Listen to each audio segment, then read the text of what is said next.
the golden calf, which the world worships and adores, in which is discussed the most rare miracle of nature, in the transmutation of metals. How at the Hague a mass of lead was in a moment of time changed into gold, by the infusion of a small particle of our stone. Written by John Frederick Helvetius. Job 27:5. Great things doeth God which we cannot comprehend. Seneca, Epistle 77. We must learn, in our pursuit of wisdom, to listen with equanimity to the reproaches of the foolish, and to despise contempt itself. To the most honorable and excellent Dr. Theodore Caches, a great physician and traveler in Turkey and other foreign lands, now in practice at Amsterdam, and my intimate friend, and to the most honorable and profoundly learned Dr. John Caspar Fausius, counselor and court physician to the Count Palatine of Heidelberg, and Dr. Christian Metzelius, counselor and court physician to the Elector of Brandenburg, my honored patrons, and beloved friends. Dedicatory epistle to the above-named noble and honorable friends and masters.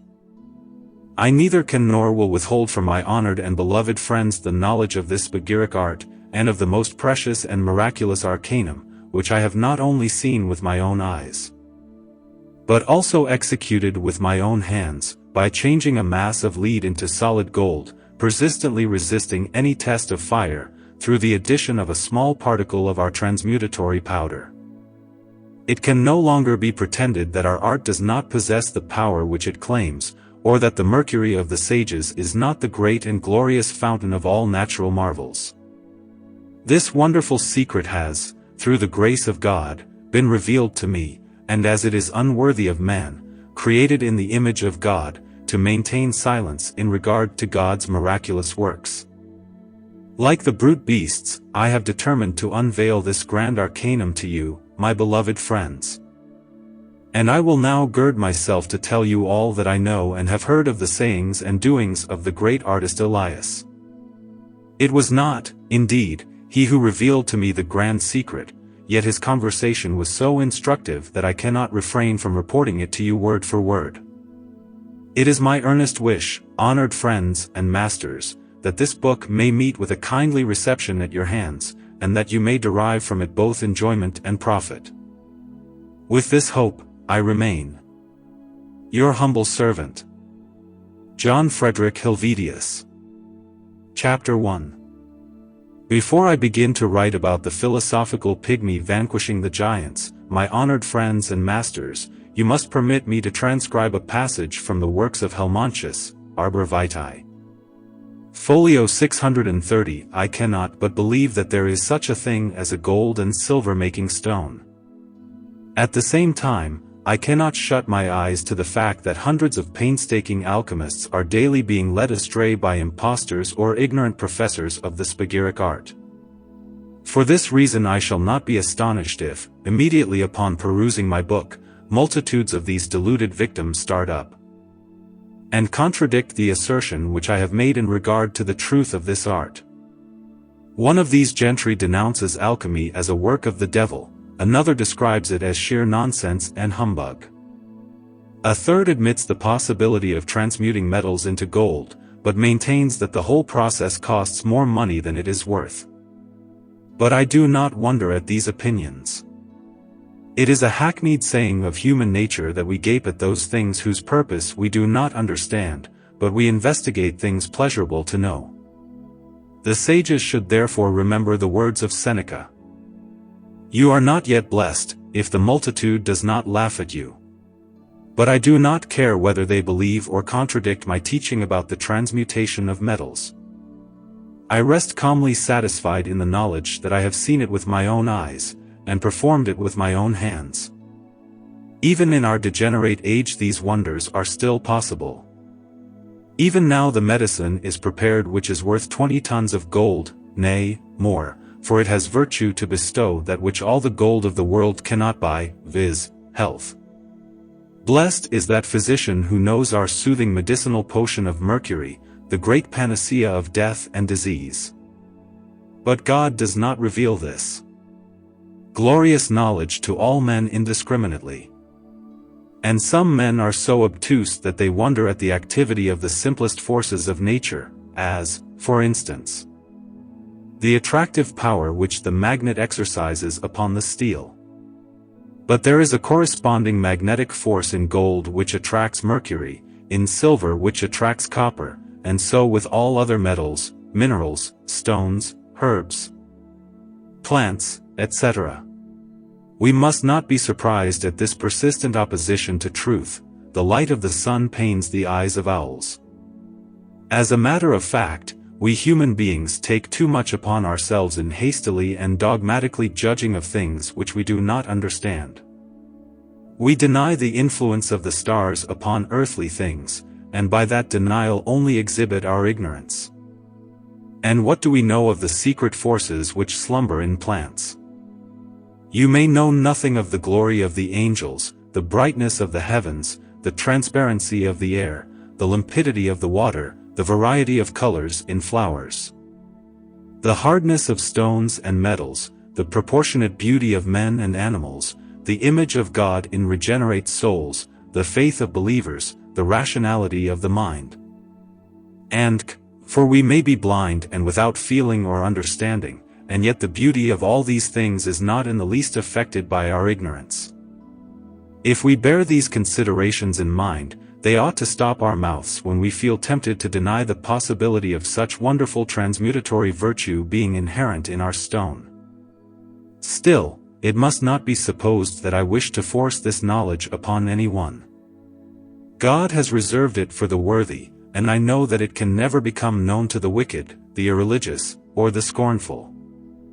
All I propose to do is to lay before the reader, for his diligent consideration, those conversations which have passed between the artist Elias and myself, in regard to the nature of this stone, the splendor of which has not yet faded from my mind. The contempt of the scornful, and the ignorance of the foolish I despise. Their ephemeral babble will soon be swept away by the river of forgetfulness, but our triumphant art, which is established upon a foundation of adamant, upon the foundation of God's own truth, will abide unshaken throughout all ages. For adepts according to ancient experience have given their word that this natural mystery is only to be found with Jehovah saturninely placed in the center of the world. But those we call blessed, who can purge the queen of the sages of her impurity, who can circulate the Catholic virgin earth by means of our crystalline physico-magical art, and who have beheld the king, with his crown on his head, and his strength of inward fire, come forth from the chamber of his crystal grave, his bodily semblance glorified with all the most beautiful hues that the world affords, like a shining carbuncle, or like a transparent, compact, and diaphanous crystal, like a salamander that has spurred forth all water, and washes away the leprosy of base metals with fire. Moreover, they shall behold the abyss of the spagyric art, where in the mineral kingdom, the same so royal art has, to a certain extent, for many years, in, as it were, the safest retreat of all, lain concealed. The sages have seen the river in which Aeneas was cleansed of his mortality, the river of Pactolus in Lydia which was changed into gold by King Midas bathing in it, the bath of Diana, the spring of Narcissus, the blood of Adonis trickling upon the snowy breast of Venus, whence was produced the anemone, the blood of Ajax, from which sprang the beautiful hyacinth flower, the blood of the giants killed by Jupiter's thunderbolt, the tears which Althea shed when she doffed her golden robes, the magic water of Medea, out of which grass and flowers sprang forth, the potion which Medea prepared from various herbs for the rejuvenescence of old Jason, the medicine of Aesculapius, the magic juice, by the aid of which Jason obtained the golden fleece, the garden of the Hesperides, where the trees bear golden apples in rich abundance. Atlanta turned aside from the race by the 3 golden apples, Romulus transformed by Jupiter into a god, the transfiguration of the soul of Julius Caesar into a comet, Juno's serpent, Pytho. Born of decomposed earth after Deucalion's flood, the fire at which Medea lit her 7 torches, the moon kindled by Phaethon's conflagration, Arcadia. In which Jupiter was wont to walk abroad, the habitation of Pluto, in whose vestibule lay the 3-headed Cerberus, the pile, on which Hercules burnt those limbs which he had received from his mother, with fire, till only the fixed and incombustible elements derived from his father were left, and he became a god, and the rustic cottage whose roof was made of pure gold. Blessed, yea, thrice blessed, is the man to whom Jehovah has revealed the method of preparing that divine salt by which the metallic or mineral body is corrupted, destroyed, and mortified, while its soul in the meantime is revived for the glorious resurrection of the philosophical body. Blessed, I say, is he to whom the knowledge of our art is vouchsafed in answer to prayer throughout all his work for the Holy Spirit. For it should be remembered that this is the only way in which our art of arts is vouchsafed to man, and if you would attain it, the service of God ought to be your chief business. By committing themselves to this sacred and practical path of piety, and to theosophical colloquies alone with Jehovah, all true students of this art will in due course of time behold the sight which will gladden their hearts. Blessed, also, is he to whom some adept graciously flings wide the gates of knowledge, and to whom the golden road of the king is thus manifested. I am afraid that the preface will not please all my readers, nevertheless, I have a good hope that it will cheer and hearten the better part of them. Drink, my friends, from the fountain of truth, which wells forth in the dialogue that I shall hereafter set down, and slake therewith the thirst of your souls. For my words shall be sweeter to you than nectar or ambrosia. For I bear in mind the saying of Julius Caesar Scaliger that the end of wisdom is its communication, and the teaching of Gregory of Nyssa, who affirms that the good delight to impart their knowledge to others, because it is the greatest joy to them to be useful. Chapter 2. The truth of this art is maintained by many illustrious writers, of whom the following are the most distinguished representatives of their class. Paracelsus, Reverend Natur. 9, Fol. 358, has the following words: the true sign by which the tincture of the physicists is known, is its power of transmuting all imperfect metals into silver or gold, if but a small particle of it be injected into a mass of such metals liquefied in a crucible. Again, the invincible star of the metals vanquishes all things, and changes them into a nature similar to its own. This gold and silver are better than those found in mines for the preparation of arcane medicines from it. Again, I say that any alchemist, who has the star of gold, can change all metals into that precious substance. Again, our tincture of gold contains stars, is a substance of the greatest fixity, is unchangeable in multiplication, is a red powder, liquid like resin, transparent like crystal, fragile like glass, is of a rubinate color, and of great specific gravity. Again, in Paracelsus' book called The Heaven of the Sages, and in his 7th book on the Transmutation of Natural Things, he bears witness to the same fact. Transmutation is a great natural mystery, which is by no means, as fools suppose, contrary to the course of nature, or the law of God. Without this philosopher's stone, the imperfect metals can be transmuted neither into gold nor silver. Paracelsus, in his manual concerning the medicinal philosopher's stone, says, "Our stone is the heavenly and superperfect medicine, because it washes away all the impurities of metals." Henry Cunrath, in his Amphitheatre of Eternal Wisdom, Fol. 147, has the following words: I have visited many lands, and had speech of many learned men. I have seen the green Catholic lion, and the blood of the lion, i.e., the gold of the sages, with my own eyes, have touched it with my hands, tasted it with my tongue, smelt it with my nose. By its means I have cured many whose life was despaired of. Again, that which I describe is not a myth. You shall handle it with your hands, see it with your eyes, that Azoth, or Catholic mercury of the sages, which, together with inward and outward fire, in sympathic harmony, through an unavoidable necessity, physico-magically united, is alone sufficient for the preparation of our stone. Again, you shall see the philosopher's stone, our King and Lord of Lords, go forth from the chamber of its crystal tomb into this world, with its glorified body, regenerate and transcendently perfect, a brilliant carbuncle, whose most subtle and fully purified part, harmoniously mixed, are bound inseparably into one. Altogether smooth, translucid as crystal, compact and exceedingly weighty. It is easily fused in fire, as resin, and after the flight of artificial quicksilver, just as wax. Without smoke it enters and penetrates solid bodies as oil enters paper. It is soluble in any liquid, melting and commingling with the same, fragile as glass, in a powder saffron-colored, but in a solid mass, red like the ruby. Its purple color is the mark of perfect fixation and fixed perfection, for it remains fixed and incombustible, even when exposed to fire, corrosive waters, or burning sulfur, since it is, like the salamander, incapable of being consumed by fire. Again, when the white tincture is added to metals as a ferment, it transmutes them into purest silver. When the red tincture is mixed with pure gold, it is, within 3 days, multiplied by the quantity of the gold. Helvetius has the following words: I have seen the stone, and touched it with my own hands. 1/4 of a grain of this powder, wrapped up in paper, I have cast upon 8 ounces of boiling quicksilver in a crucible.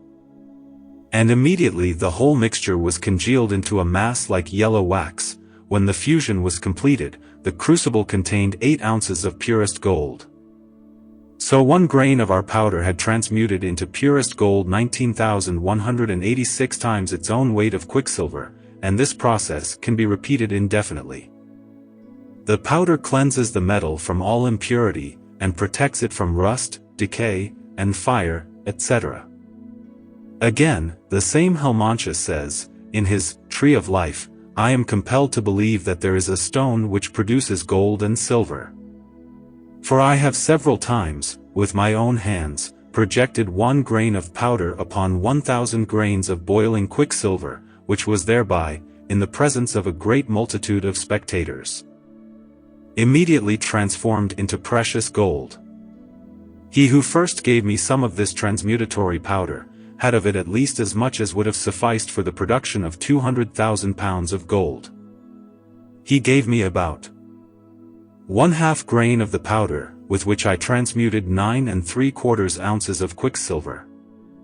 Moreover, the most honorable and profoundly learned Dr. Theodore Cages, an eminent physician resident at Amsterdam, gave me a medal on which were the following inscriptions. The inscription on the medal in the text of the Golden Calf reads, The Divine Metamorphosis exhibited at Prague, January 15, 1648, in the presence of His Most Sacred Majesty, Ferdinand III. Nummi Crassides, the thickness of the medal. On the obverse of the medal there appeared the following words: As this art is rare among men, so it is rarely exhibited. Praised be God forever who has communicated part of His infinite power to us His most abject creatures.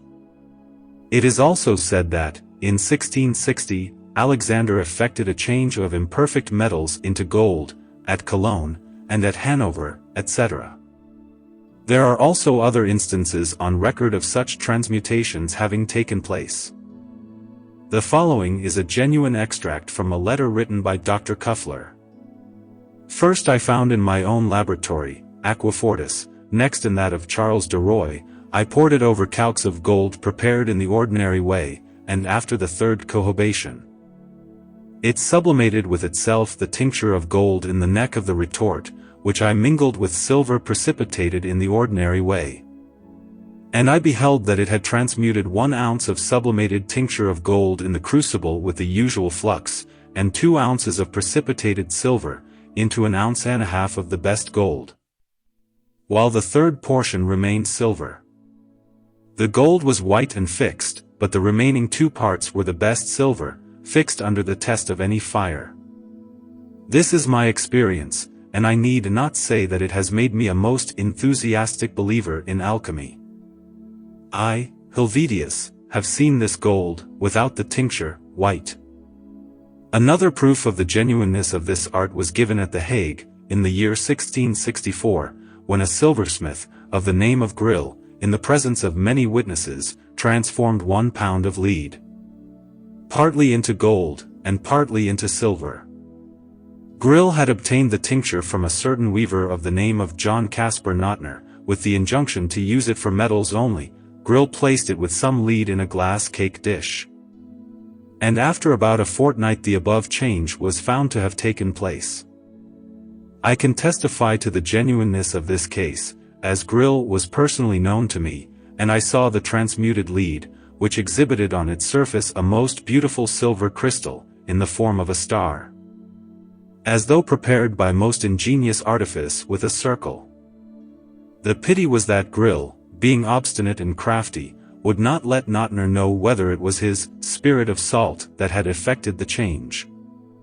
And some time afterwards, when Grill's obstinacy had at length been overcome, Notner had forgotten which of his many chemical preparations he had given to him, and, before he was able to find out, he and his family were swept away by the plague, while Grill fell into the water and was drowned. Afterwards, not one of the many gold seekers was able to discover the secret which died with them. Nevertheless, it is a matter of never-ceasing admiration that the philosopher's stone should have the power of transmuting, in so short a time, the dull and heavy nature of lead into the bright and brilliant nature of silver and gold. Of this natural law, however, we have an illustration in the fact that steel, by contact with the magnet, acquires its magnetic power. Chapter 3. Since promises are all the more acceptable, the more quickly they are fulfilled, I will now, without any further delay, address myself to the task which I have set myself to accomplish. On the December 27, 1666, in the forenoon, there came to my house a certain man, who was a complete stranger to me, but of an honest, grave countenance, and an authoritative mien, clothed in a simple garb like that of a Memnonite. He was of middle height, his face was long and slightly pock-marked, his hair was black and straight, his chin close-shaven, his age about 43 or 44, and his native province, as far as I could make out, North Holland. After we had exchanged salutations, he asked me whether he might have some conversation with me. He wished to say something to me about the pyrotechnic art, as he had read one of my tracts, in which I hinted a suspicion whether the grand arcanum of the sages was not after all a gigantic hoax. He, therefore, took that opportunity of asking me whether I could not believe that such a grand mystery might exist in the nature of things, by means of which a physician could restore any patient whose vitals were not irreparably destroyed. I answered, such a medicine would be a most desirable acquisition for any physician, nor can any man tell how many secrets there may be hidden in nature. Yet, though I have read much about the truth of this art, it has never been my good fortune to meet with a real master of the alchemical science. I also inquired whether he was a medical man, since he spoke so learnedly about the universal medicine. In reply, he modestly disclaimed my insinuation, and described himself as a brass founder, who had always taken a great interest in the extraction of medicinal potions from metals by means of fire. After some further conversation, the artist Elias thus addressed me: "Since you have read so much in the works of the alchemists about this stone, its substance, its color, and its wonderful effects, may I be allowed the question, whether you have not yourself prepared it?" On my answering his question in the negative, he took out of his bag a cunningly worked ivory box, in which there were 3 large pieces of a substance resembling glass, or pale sulfur, and informed me that here was enough of the tincture for the production of 20 tons of gold. When I had held the precious treasure in my hand for a quarter of an hour, I was compelled to restore it to its owner, which I could not help doing with a certain degree of reluctance. After thanking him for his kindness in showing it to me, I then asked how it was that his stone did not display that ruby color which I had been taught to regard as characteristic of the philosopher's stone. He replied that the color made no difference, and that the substance was sufficiently mature for all practical purposes. My request that he would give me a piece of his stone, he somewhat brusquely refused, adding, in a milder tone, that he could not give it me for all the wealth I possessed, and that not on account of its great preciousness, but for some other reason which it was not lawful for him to divulge. Nay, if fire could be destroyed in that way, he would immediately throw it all into the fire. Then, after a moment's consideration, he inquired whether I could not shoo him into a room at the back of the house, where we should be less liable to the observation of passers-by. On my conducting him into the state parlor, he demanded of me a gold coin, and while I was looking for it, he produced from his breast pocket a green silk handkerchief, in which were folded up 5 medals, the gold of which was infinitely superior to that of my gold piece. On the medals appeared the following inscriptions. I was filled with admiration, and asked my visitor whence he had obtained that wonderful knowledge of the whole world. He replied that it was a gift freely bestowed on him by a friend who had stayed a few days at his house, who had also taught him to change common flints and crystals into stones more precious than rubies, chrysolites, and sapphires. He also revealed to me the preparation of crocus of iron, of metallic liquid, and of many other infallible medicines, to which, however, I paid no great heed, as I was impatiently anxious to have the chief secret of all revealed to me. The artist told me that his master had bidden him bring him a glass full of warm water, to which he had added a little white powder, and in which 1 ounce of silver had melted like ice in warm water.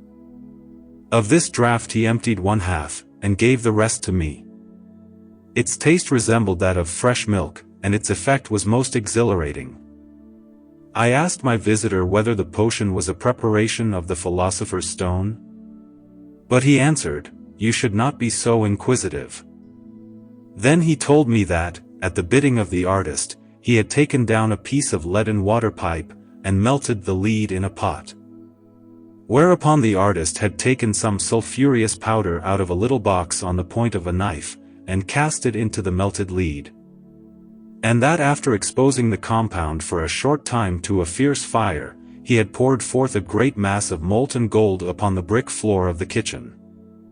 The master bade me take 1/16 of the gold for myself as a keepsake, and to distribute the rest amongst the poor, which I did by making over a large sum in trust to the church of Sparendam. At length, before bidding me farewell, my friend taught me this divine art. When my strange visitor had concluded his narrative, I besought him to give me a proof of his assertion, by performing the transmutatory operation on some metals in my presence. He answered evasively, that he could not do so then, but that he would return in 3 weeks, and that, if he was then at liberty to do so, he would shew me something that would make me open my eyes. He appeared punctually to the promised day, and invited me to take a walk with him, in the course of which we discoursed profoundly on the secrets of nature in fire. Though I noticed that my companion was very chary in imparting information about the grand arcanum, he spoke very learnedly and gravely concerning the holiness of the art, and said that God had commanded the initiated to make the secret known only to the deserving. At last I asked him point-blank to shew me the transmutation of metals. I besought him to come and dine with me, and to spend the night at my house. I entreated, I expostulated, but in vain. He remained firm. I reminded him of his promise. He retorted that his promise had been conditional upon his being permitted to reveal the secret to me. At last, however, I prevailed upon him to give me a piece of his precious stone, a piece no larger than a grain of rapeseed. He delivered it to me as if it were the most princely donation in the world. Upon my uttering a doubt whether it would be sufficient to tinge more than 4 grains of lead, he eagerly demanded it back. I complied, in the hope that he would exchange it for a larger piece. Instead of which he divided it in 2 with his thumb, threw away 1/2 and gave me back the other, saying, "Even now it is sufficient for you." Then I was still more heavily disappointed, as I could not believe that anything could be done with so small a particle of the medicine. He, however, bade me take 2 drams, or half an ounce of lead, or even a little more, and to melt it in the crucible. For the medicine would certainly not tinge more of the base metal than it was sufficient for. I answered that I could not believe that so small a quantity of tincture could transform so large a mass of lead. But I had to be satisfied with what he had given me, and my chief difficulty was about the application of the tincture. I confessed that when I held his ivory box in my hand, I had managed to extract a few small crumbs of his stone, but that they had changed my lead, not into gold, but only into glass. He laughed, and said that I was more expert at theft than at the application of the tincture. You should have protected your spoil with yellow wax, then it would have been able to penetrate the lead and to transmute it into gold. As it was, your medicine evaporated, by a sympathetic process, in the metallic smoke. For all metals, gold, silver, tin, and mercury, are corrupted by the fumes of lead, and degenerated into glass. I shewed him the crucible. And there he discovered the yellow piece of medicine still adhering to it. He promised to return at 9 o'clock the next morning, and then he would shew me that my medicine could well be used for transmuting lead into gold. With this promise I had to declare myself satisfied. Still I asked him to favor me with some information about the preparation of the arcanum. He would not tell me anything about the cost and the time. As to its substance, he continued, it is prepared from 2 metals or minerals. The minerals are better because they contain a larger quantity of mature sulfur. The solvent is a certain celestial salt, by means of which the sages dissolve the earthy metallic body, and this process elicits the precious elixir of the sages. The work is performed from beginning to end in a crucible over an open fire. It is consummated in 4 days, and its cost is only about 3 florins. Neither the mineral from the egg or the solvent salt are very expensive. I replied that his statement was contradicted by the sayings of the sages, who assigned 7 or 9 months as the duration of the work. His only answer was that the sayings of the sages were to be understood in a philosophical sense and no ignorant person could apprehend their true meaning. I besought him that, as a stranger had made known to him this precious mystery, so he would extend to me the same kindness, and give me at least some information which would remove all the most formidable obstacles out of my path, for if one knew one thing, other facts connected with it were more easily discovered. But the artist replied, "It is not so in our magistery. If you do not know the whole operation from beginning to end, you know nothing at all. I have told you all, yet you do not know how the crystal seal of Hermes is broken, and how the sun colors it with the marvelous splendor of its metallic rays. Or in what mirror the metals see with the eyes of Narcissus the possibility of their transmutation, or from what rays adepts collect the fire of perfect metallic fixation." With these words, and a promise to return at 9 o'clock the next morning, he left me. But at the stated hour on the following day he did not make his appearance. In his stead, however, there came, a few hours later, a stranger, who told me that his friend the artist was unavoidably detained, but that he would call at 3 o'clock in the afternoon. The afternoon came, I waited for him till 7:30 o'clock. He did not appear. Thereupon my wife came and tempted me to try the transmutation myself. I determined, however, to wait till the morrow, and in the meantime, ordered my son to light the fire, as I was now almost sure that he was an impostor. On the morrow, however, I thought that I might at least make an experiment with the piece of tincture which I had received. If it turned out a failure, in spite of my following his directions closely, I might then be quite certain that my visitor had been a mere pretender to a knowledge of this art. So I asked my wife to put the tincture in wax, and I myself, in the meantime, prepared 6 drams of lead. I then cast the tincture, enveloped as it was in wax, on the lead. As soon as it was melted, there was a hissing sound and a slight effervescence, and after a quarter of an hour I found that the whole mass of lead had been turned into the finest gold. Before this transformation took place, the compound became intensely green, but as soon as I had poured it into the melting pot it assumed a hue like blood. When it cooled, it glittered and shone like gold. We immediately took it to the goldsmith, who at once declared it to be the finest gold he had ever seen, and offered to pay 50 florins an ounce for it. The rumor, of course, spread at once like wildfire through the whole city, and in the afternoon, I had visits from many illustrious students of this art. I also received a call from the master of the mint and some other gentlemen, who requested me to place at their disposal a small piece of the gold, in order that they might subject it to the usual tests. I consented, and we betook ourselves to the house of a certain silversmith, named Brechtel, who submitted a small piece of my gold to the test called the fourth. 3 or 4 parts of silver are melted in the crucible with 1 part of gold, and then beaten out into thin plates, upon which some strong aquafortis is poured. The usual result of this experiment is that the silver is dissolved, while the gold sinks to the bottom in the shape of a black powder, and after the aquafortis has been poured off and melted once more in the crucible, resumes its former shape. When we now performed this experiment, we thought at first that 1/2 of the gold had evaporated. But afterwards we found that this was not the case, but that, on the contrary, 2 scruples of the silver had undergone a change into gold.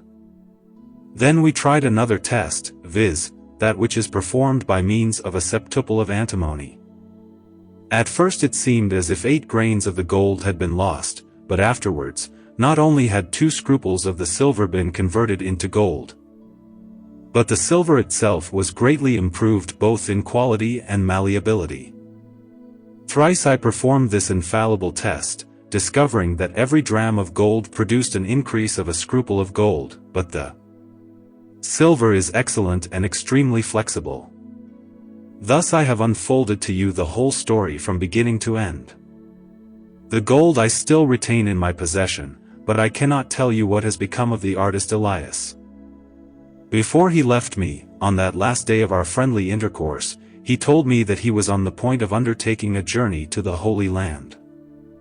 May the holy angels of God watch over him wherever he is, and long preserve him as a source of blessing to Christendom. This is my earnest prayer on his and our behalf. Chapter 4. I will now proceed to give an account of the conversations which passed between the artist Elias and myself, on the occasion of his kindly visits to my house. The reader is to imagine the artist entering my room, and introducing himself with the following words. I salute you, Dr. Helvetius. I am one of the readers of the tract you wrote against Dr. Digby, and his sympathetic pills, and I should like to have some conversation with you on his and kindred subjects.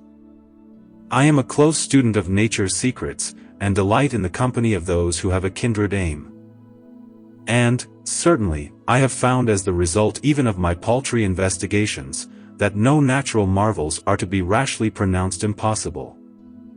Physician, let me bid you a hearty welcome. Discourses on the secrets of nature are the great delight of my heart, as they are of yours. Come with me, I pray you, into my study. Artist Elias. You do, indeed, possess a wonderfully well-equipped laboratory, and I make no doubt that, by its means, you have sounded all the secret depths of alchemy. But why do you keep so many medicines? Do you not believe that there exists in the nature of things one or more remedies, fully capable of counteracting disease in all cases, where neither the heart, the liver, nor the lungs, are entirely destroyed, or the vital juices altogether consumed? Physician. From what you say I conclude that you are either one of the profession, or else a master of the chemical art. I do believe, as you say, that there exist in nature other more excellent medicines than any that I possess. This view is both natural and reasonable, and it is supported by the authority of many celebrated writers. They tell us of a certain universal medicine, which, as they say, is known only to the elect, but it enables its possessors to heal all diseases, and to prolong their lives almost indefinitely. Yet is anyone able to conduct us to this miraculous fountain, whence this vitalizing water is drawn? I am afraid it is a hopeless aspiration. Artist Elias. I am not, as you suppose, a physician, but only a brass founder. I have, however, from a very early age, taken an all-absorbing interest in the art of alchemy, and the secret qualities of metals. And as a result of my investigations, I most decidedly incline to the belief that the discovery of the medicine you mention will, even in our degenerate age, be vouchsafed to some earnest student, as a reward of prayer and work. Physician. It is true that God grants his gifts to those who love him ungrudgingly and without upbraiding. But I also find that in former ages, as in our own, there have lived hosts of chemists who have spent their lives, as the saying is, in scooping up water with a sieve. Moreover, it seems quite impossible to gain from the writings of the genuine sages any intelligible information, either as to the substance or the mode of preparation of this universal philosopher's stone. In the meantime, it is the duty of a good physician to make the most of those appliances for the cure of disease, which are actually within his reach. If he refused to give any medicines until he had discovered the universal remedy, his patients would suffer through his folly and carelessness. Moreover, taking into consideration the great variety of human constitutions, I really do not see how one medicine can possibly cure all diseases. The effect of morbid matter upon the glands and vital juices of different persons being well known to be utterly different. If you give a certain quantity of wine to Peter, it will make him quarrelsome, and even furious. Its effect on Paul is to produce in him the mildness and timidity of a lamb.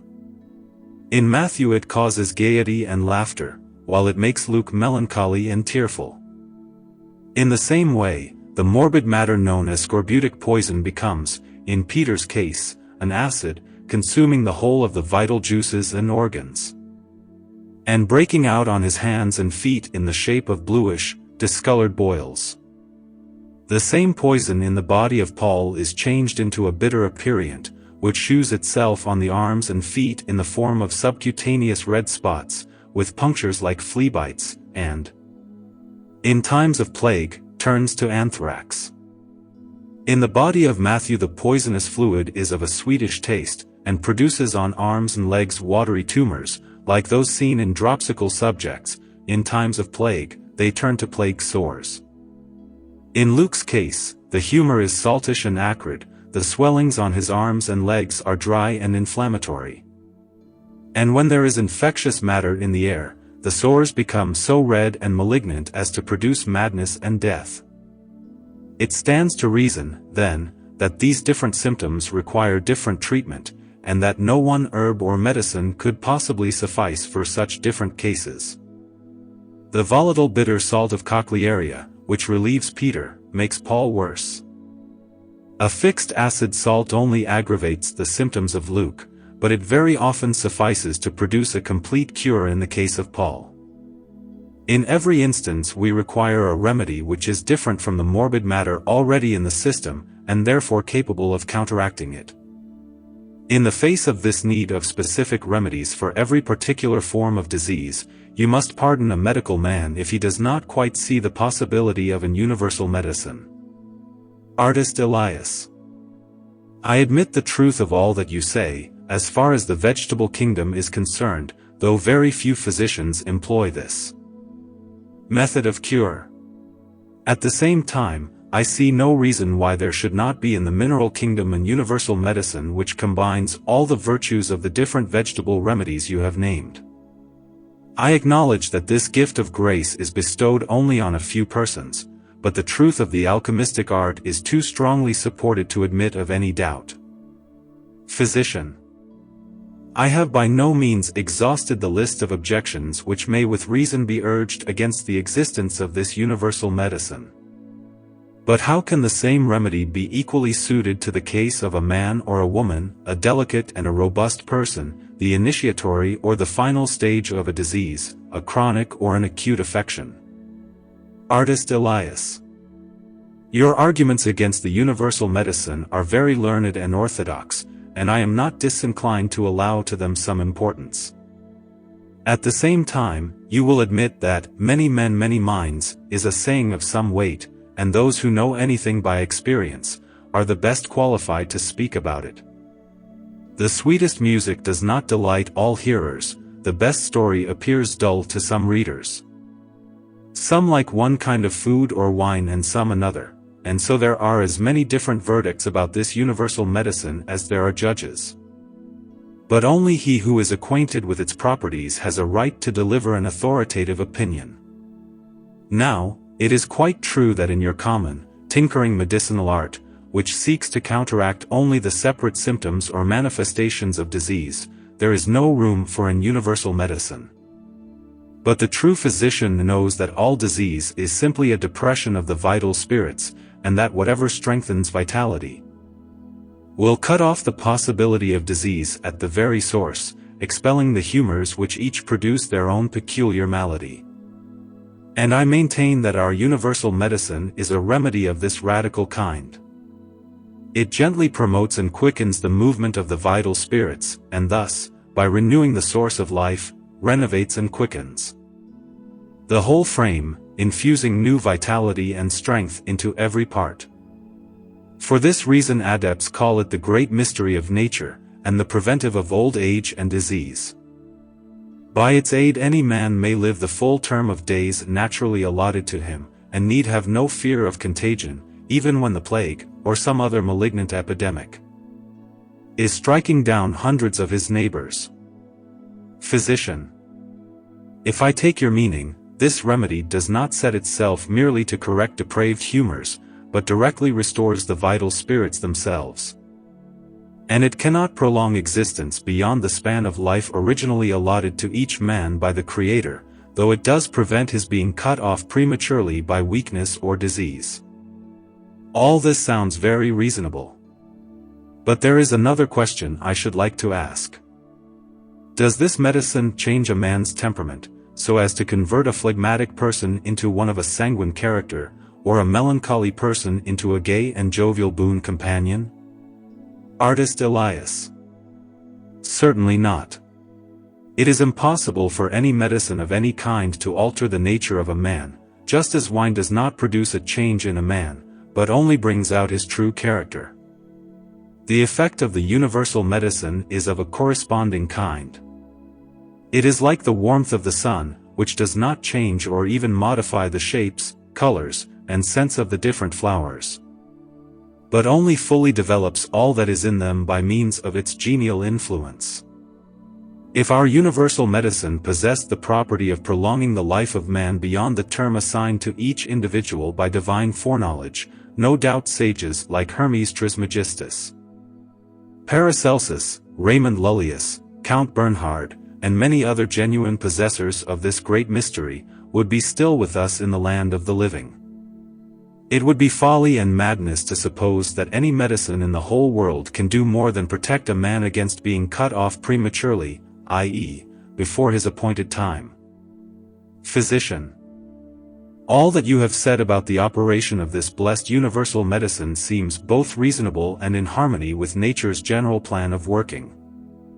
The worst of it is that, though I now fully believe in the existence of the medicine, all my efforts to find it have hitherto resembled the futile endeavors of a mariner who, attempting to put out to sea in a frail boat, is again and again driven back to the shore by the united force of wind and wave. Though many illustrious persons have written concerning the preparation, they have so cautiously veiled it that the smallest possible number might become acquainted with the steps to be taken to arrive at their desire. The best thing one can do, I think, is to stay in one's laboratory, work and pray, and wait for God's blessing. Artist Elias. You reason well, my friend, yet you must not despair of learning the secret of the alchemist's art, especially if you can induce some adept to become your teacher. But we will now proceed to discuss the transmutatory virtues of our most precious stone, which are still more wonderful than its medicinal properties. Physician. Oh, I see. You wish to discuss the transmutation of metals.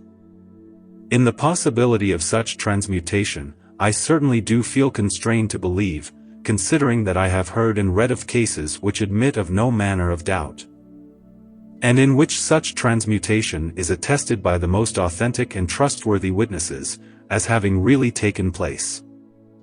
I am especially thinking of that wonderful experiment of metallic transformation which was achieved at Prague, in the presence of the German Emperor Ferdinand III, when, by means of 1 grain of the tincture, 3 pounds of mercury were changed into the best gold, for that event was commemorated by a medal struck at the imperial mint.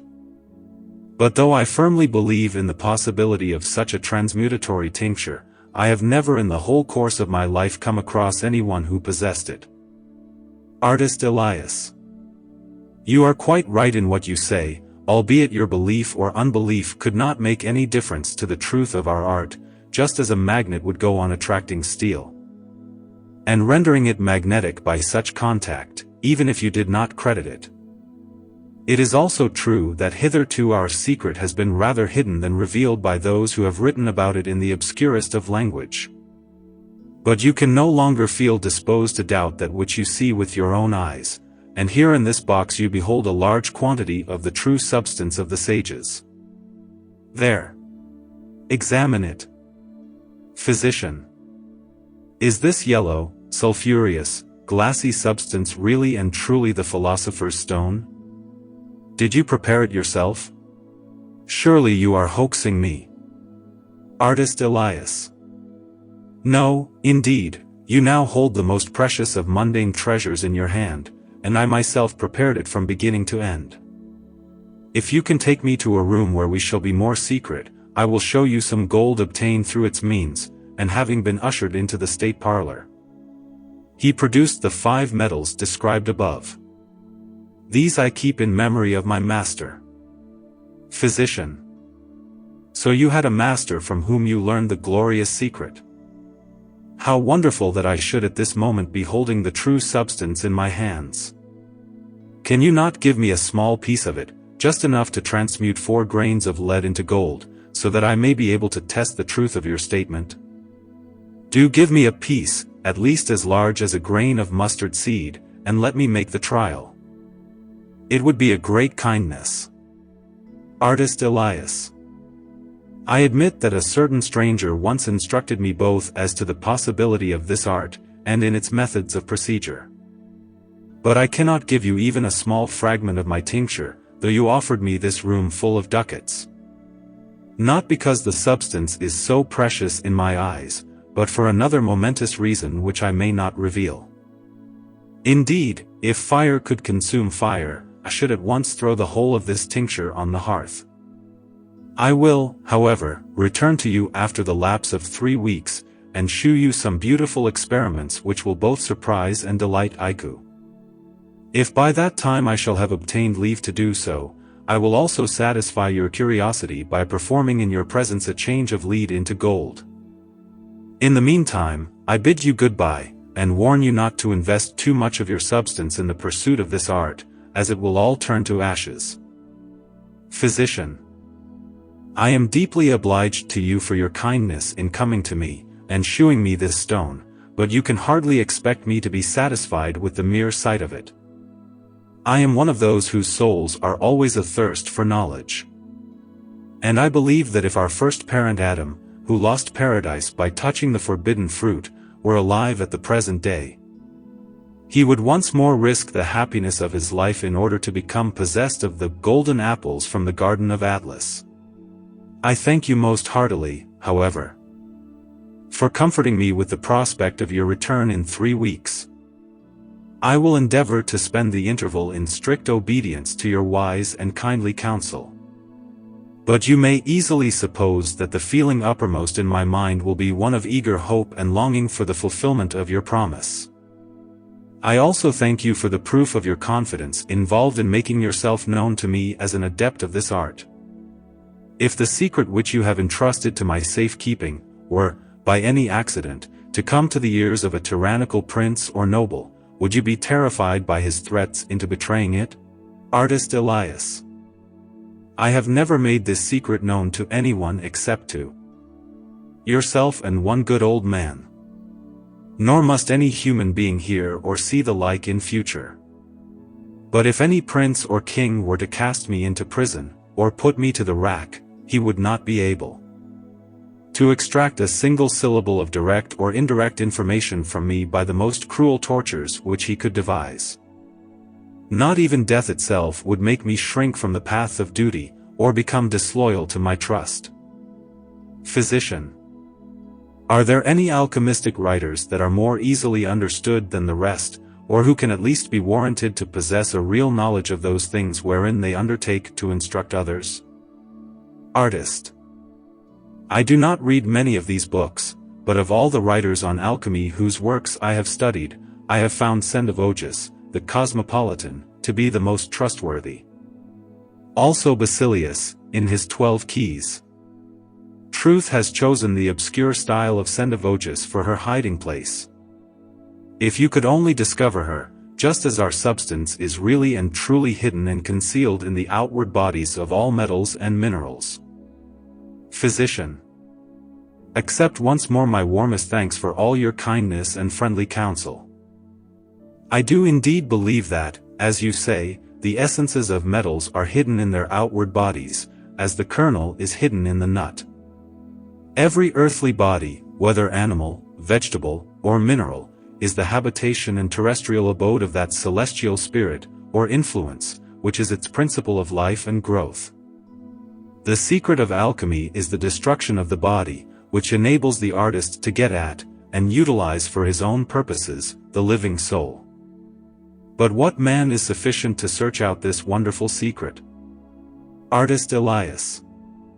You have spoken truly, and judged rightly concerning the natural destruction of things. And if you find grace in the sight of God, He will commission either me or some other adept of our art to unfold to you the right way of destroying the outward bodies of metals and seizing the inward, vital, life-giving soul. This gracious gift, I say, God may bestow on you sooner than you think, in answer to devout and earnest prayer. Once more, farewell, and rest assured that I will always remain your friend. I cherish a fond hope that I shall soon see you again, in a flourishing state of health.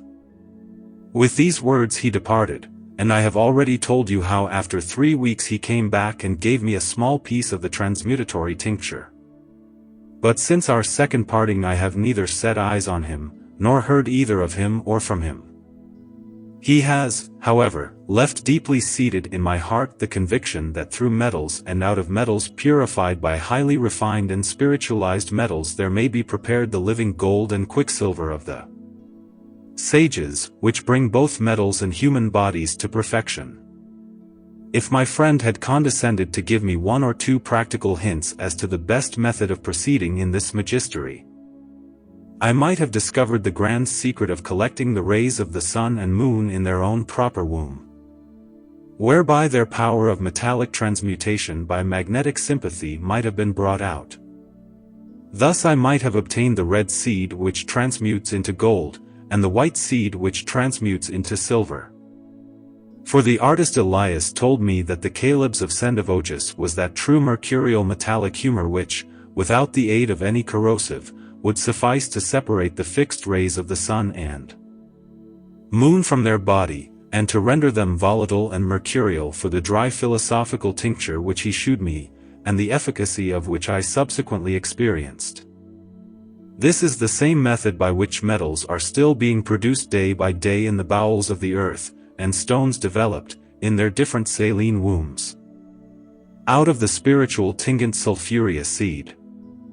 Metallic sulfur mixed with saltpetre may be converted, by gentle heat, first into solid earth, then into air, then into limpid water, and then into glass of a most beautiful color, and of a penetrativeness superior to that of fire, just as the chicken is developed out of the apparently lifeless egg by gentle heat. Between the different metals there exists a sympathy such as that between the magnet and steel, gold and quicksilver, silver and copper. And this sympathy is the rationale of the transmutation of metals. On the other hand, there are also metallic antipathies, such as that of lead to tin, of iron to gold, of lead to mercury, antipathies which have their counterpart in the animal and vegetable worlds. An accurate and comprehensive knowledge of these sympathies and antipathies is the one great qualification of every man who aspires to be a master of this art. In making known to you all that I have seen and experienced, I am only following the maxim of Seneca, who said that he desired knowledge chiefly that he might impart it to others. If anyone doubts the truth of my statements, let him but live a pious and Christ-like life here below, and he will learn the truth of all things in the New Jerusalem above. That a share of this glory may be vouchsafed to you and him, is the prayer of your faithful and loving servant, John Frederick Helvetius, M.D.